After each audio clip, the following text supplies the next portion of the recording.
નગર પ્રાથમિક શિક્ષણ સમિતિ સ્કૂલમાં કાર્યક્રમ કરવામાં આવ્યો. લોક આધાર સર્વધર્મ ચેરિટેબલ ટ્રસ્ટના ટ્રસ્ટીઓ વિતરણ કરાયું.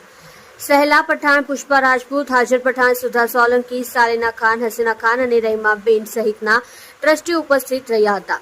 લોક આધાર સર્વધર્મ ચેરિટેબલ ટ્રસ્ટ દ્વારા વિદ્યાર્થીઓને સ્કૂલની કીટ આપવામાં આવી. 150 થી 200 કીટ વિતરણ કરવામાં આવ્યા. સ્કૂલના બાળકોમાં ખુશી જોવા મળી.